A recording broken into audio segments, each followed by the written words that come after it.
क्या रोड पे चलने वाले जो बाइकों पे जो सवार होते क्या वो इंसान नहीं होते? क्या भेड़ बकरी होते, उनके बच्चे नहीं होते? आप 2-2 माला की ऊंची गाड़ियों के ऊपर बैठ के गाड़ियां चला रहे होते हो। क्या आप लोगों को हम लोग दिखाई नहीं देते? आखिर ऐसी क्या बात थी कि मेरी तो दुनिया उजड़ गई ना। मोहम्मद शाकिर 10 अगस्त की एक शब अपने बच्चों के साथ हंसी खुशी घर जा रहे थे कि पल झपक में उनकी जिंदगी गमगीन रातों में बदल गई। राशिद मिनास रोड पर एक डंपर बेकाबू होकर दौड़ा और उनके बच्चों को रौंद गया। पीछे से 3-4 डंपर आ रहे थे जो गुजर भी चुके थे कुछ, और कुछ गुजर रहे थे। उसी दरमियान जो है मेरी बाइक जो है ना हिट हुई। जब बाइक हिट हुई तो मेरी बेटी के वो जाके लगी। मेरे बेटा बीच में बैठा था, अहमद रजा। बेटी के मेरे जब डंपर लगा तो उसने जैसे मुझे पुकारा, मैंने पीछे पलट के जब देखा तो मेरे बाइक के ऊपर मेरे बेटे और बेटी नहीं थे। उसी दरमियान एक हाई रूफ आगे जा रही थी जिससे मैं हिट होके आगे बढ़ा और उससे मैं टच होके जो वो आगे बढ़ गई। मैं कहाँ जाके गिरा मुझे होश नहीं था। बस उस दरमियान मेरी दुनिया उजड़ गई थी। और जब मैं उठा, मैंने जब सवाल किया तो मैंने देखा कि मेरा बेटा और बेटी जो है इस दुनिया में मौजूद नहीं थे। मोहम्मद शाकिर की कहानी सैकड़ों जानों की नुमाइंदगी करती है जो हर साल जाया होती हैं। ट्रैफिक पुलिस के आदादोशुमार के मुताबिक कराची में हर माह 90 अफराद सड़क के हादसों में हलाक होते हैं, जबकि महक़क़ीन के मुताबिक ये तादाद 100 से ज़ायद है। हलाक और जख्मी होने वाले ज़्यादातर मोटरसाइकिल सवार हैं जो शहर की भारी ट्रैफिक यानी डंपरों, टैंकरों और ट्रालरों का निशाना बनते हैं। हेवी ट्रैफिक इस वक्त शहर पर मौत के साए की तरह मंडलाती रहती है, जिससे हर बाइक सवार खौफजदा है। ऐसा इंसिडेंट हो चुका है जिससे मैं मरते मरते बची हूँ। रिसेंटली कल ही ये वाक़या हुआ कि मैं जा रही हूँ सीधी और विदाउट एनी इंडिकेटर्स उन्होंने जो है वो खड़े हुए थे, मैं उनके बराबर से गुजरने के लिए निकली हूँ और उन्होंने जो है वो अचानक से जो है वो ट्रॉलर घुमा दिया और मुझे पता नहीं है कि राइट हैंड साइड से गाड़ी आ रही है कि नहीं, मुझे निकलना पड़ा। हेवी ट्रैफिक का ये होता है कि वो लोग आगे पीछे नहीं देखते हैं और इतनी स्पीड में उनको बस खाली रोड नज़र आ जाए, वो फिर आगे पीछे नहीं देखते कि बाइक है या रिक्शा कुछ भी है। उनको होश ही नहीं होता कि हम टर्न कैसे ले रहे हैं। उनको इतना आइडिया ही नहीं होता कि यार हम लोग चौरानवे घूम रहे हैं, किस स्पीड से ले रहे हैं। एक बाइक की तरह डंपर, टैंकर और ये ट्रॉलर घुमा देते हैं। मैं तो कहता हूँ भाई हुकूमत को चाहिए कि ये ट्रॉले बंद कर दें, नहीं तो इनों के लिए कोई अलग रोड बना दें। तो इसकी वजह तो ये जो सिंध गवर्नमेंट ने सुबह 6 बजे से लेकर शाम को 10 बजे तक पाबंदी लगाया, शाम को 10 बजे ये गाड़ी सब इकट्ठा भी होगा, तो इस वजह से तो एक्सीडेंट का तादाद और भी ज़्यादा हुई है। आगा खान यूनिवर्सिटी की एक रिसर्च के मुताबिक हादसे का शिकार होने वालों की अक्सरियत 30 से 40 साल की उम्र के दरमियान होती है, जो अपने खानदानों के लिए रीढ़ की हड्डी जैसी हैसियत रखते हैं। जो रोड हादसात के जो विक्टिम है वो ज़्यादातर जो वर्किंग तबका है, जो सड़कों पे निकलते हैं काम अपने रोज़ी के लिए। जिस बंदे का एक्सीडेंट हुआ है उसकी वर्क फोर्स से निकलने की कॉस्ट प्लस उसके केयर की और उसकी फैमिली के केयर में इन्वॉल्वमेंट की कॉस्ट, तो ये सारी चीज़ें मिला के बहुत ज़्यादा होता है और वो कॉस्ट वो शेयर्ड है। मतलब यानी कि वो सरकार पे भी पड़ती है और वो प्राइवेट में भी पड़ती है, प्राइवेट इंडिविजुअल्स में पड़ती है। उनके पास प्राइवेट केयर की इतनी फैसिलिटी नहीं होती और वैसे भी एम्बुलेंसेस पहले हमेशा किसी पब्लिक हॉस्पिटल में लेके जाते हैं, तो वहाँ पे सरकार का कॉस्ट है। सरकार के अस्पतालों में ट्रॉमा पे इतना ज़्यादा पैसा खर्च होता है, तो दूसरी बीमारियों पे, बच्चों पे, माँओं पे वो इतना खर्च नहीं कर सकते। मुल्क के सबसे बड़े मेट्रोपॉलिटन शहर को इस पैमाने के बहरान का सामना क्यों है, आइए इसका जायजा लेते हैं। कराची में ट्रैफिक पुलिस के मुताबिक 24,000 से ज़ायद डंपर्स, टैंकर्स और ट्रक्स मौजूद हैं। माहिरीन हादसात की सबसे बड़ी वजह तेज़ रफ्तारी को भी समझते हैं। फुली लोडेड गाड़ी आपके पास चल रही होती, चाहे वो पानी का लोड लेकर जाए, चाहे वो मिट्टी का लेकर जाए, किसी भी चीज़ का लोड लेकर जा रही होगी, तो उसको रोकना भी मुश्किल होगा। क्योंकि अगर आप देखते हैं कि गाड़ी की रफ्तार में जितना वज़न होगा उसमें उतनी ज़्यादा कुव्वत होगी। एक तो ये ओवरलोडेड चल रहे होते हैं और दूसरा स्पीड में ज़्यादा चल रहे होते हैं। जो राइडर्स हैं उनकी भी थोड़ी सी बेहतियाती है इसमें, ऐसी बात नहीं है कि सिर्फ मैं उनको कसूरवार बोलूं, कि वो अपनी लाइन में नहीं चलते हैं और किसी भी सिम से वो दाखिल हो जाते हैं। अब अगर तो जब ये दोनों मिक्स चलेंगी तो इसमें कुछ भी कर लें हम लोग, इनका हादसे का कोई ना कोई वजह बन जानी है और हादसा इनका हो जाना है।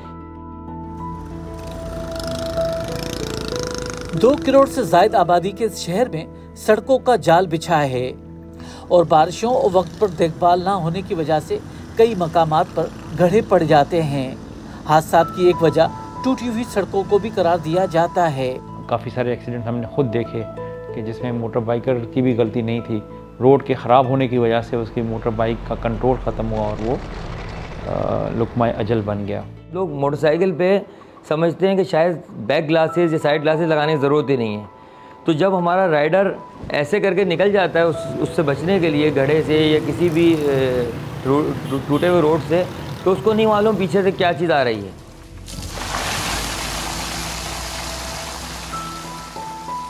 कराची में पीने के पानी का बहरान है। डिफेंस हो या औरंगी, कई इलाकों में पानी की लाइन के जरिए फराहमी नहीं होती। इन इलाकों में टैंकर के जरिए पानी मुहैया किया जाता है।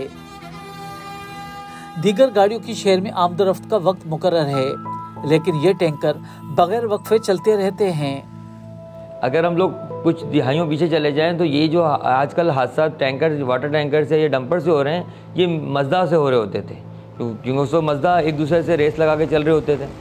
अब हर घर में पानी नहीं आ रहा, तो हर टैंकर को पहुंचना होता है मैं जल्दी से इस घर में पानी डाल दूं फिर दूसरे में डाल दूं, तो वो अपनी रफ्तार पे काबू नहीं रखते।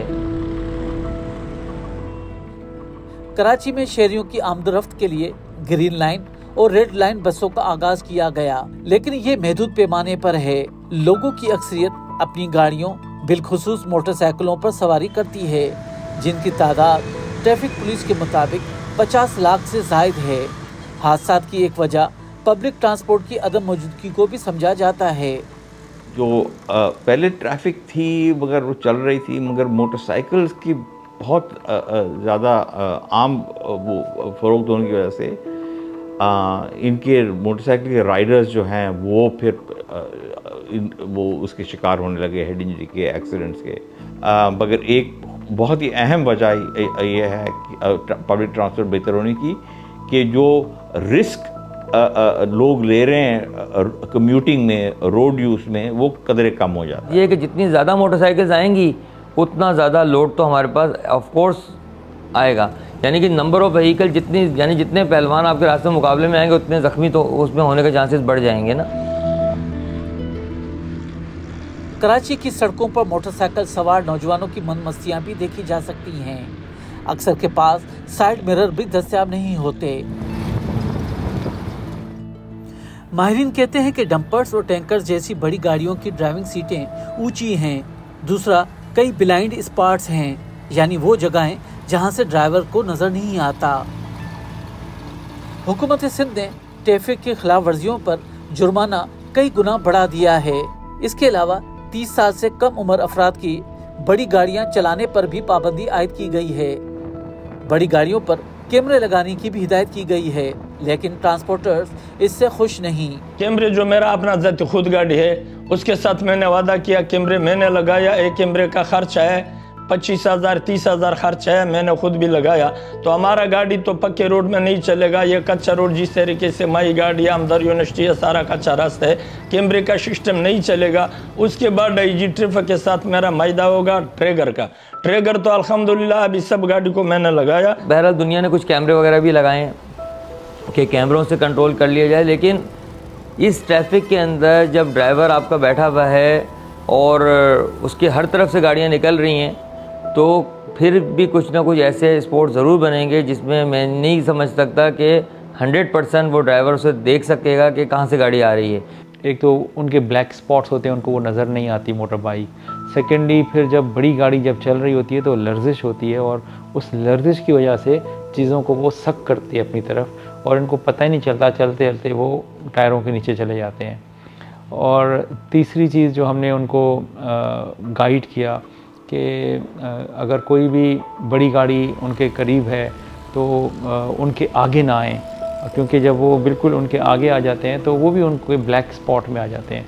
तो ये हमने मेनली यानी कि एक तो आगाही की तरफ, फिर सेकंड जो बड़ी गाड़ियां हैं जिसमें डंपर्स हैं, टैंकर्स हैं, ट्रेलर्स हैं, उनके अंदर हमने ट्रैकर्स लगवाए। यह ट्रैफिक पुलिस का कंट्रोल रूम है जहां हेवी गाड़ियों का जायजा लिया जाता है। जैसे ही रफ्तार 30 किलोमीटर से ज्यादा होती है, यहाँ अलार्म बजना शुरू हो जाता है। उसके बाद इस गाड़ी के मालिक को चालान भेजा जाता है। इस वक्त तक यहाँ 10,000 से ज्यादा टैंकर्स, डंपर्स रजिस्टर्ड हैं, जिनमें ट्रैकर लगाए गए हैं। तेज रफ्तार रोकने के लिए हुकूमत ने यह रास्ता अख्तियार किया है। पहले हमने एक सजेशन दी मसले को हल करने के लिए, फिर हमने उसका कानून पास कराया कि अगर कोई बड़ी गाड़ी HTV वो या बसेस जो कि छोटी बसेस जो LTV में आती हैं, अगर ये पब्लिक सर्विस वाली ट्रैकर नहीं लगाएंगी तो उनका जुर्माना होगा उनको, और वो हमने 1 लाख रुपया जुर्माना तजवीज़ किया और उसको कैबिनेट ने अप्रूव किया और असेंबली ने पास किया। तो अब चूँकि इतना बड़ा जुर्माना है तो ये बड़ी गाड़ियों वाले ट्रैकर्स लगा रहे हैं और उनका कंट्रोल हमें दे रहे हैं। रीज़न इसकी ये है कि हमने इसकी अपर लिमिट जो रखी है गाड़ियों की, बड़ी गाड़ियों की, वो 30 किलोमीटर्स पर आवर रखी है पूरे कराची के अंदर। तो अगर कोई भी शूट करता है या ओवर स्पीड करता है तो अब हमें ग्राउंड पर रडार्स की ज़रूरत नहीं है, बल्कि उनका जो ट्रैकर है इट सर्व्स एज जो है ना signal to us, red flag होता है। शहर में पीने के पानी से लेकर तामीराती मटीरियल और खाने पीने की अशिया की मुंतकिली के लिए हेवी गाड़ियों की ज़रूरत है, जबकि पाकिस्तान की दोनों फाल बंदरगाहें भी इसी शहर में वाक़े हैं, जहां से सामान अंदरूनी मुल्क मुंतकिल होता है। माहिरीन का कहना है कि गाड़ियों और ड्राइवरों की फिटनेस का कोई मौसर निज़ाम नहीं। नतीजे में गाड़ियों की खराबी हो या ड्राइवरों की गफलत एक बड़े हादसे को जन्म देती हैं और ये रोज़ का मामूल बन चुका है। नतीजे में आवाम का सब्र कभी कभार लबरेज हो जाता है और ये इंतज़ामी और तकनीकी मसले के बजाय सियासी शक्ल अख्तियार कर लेता है।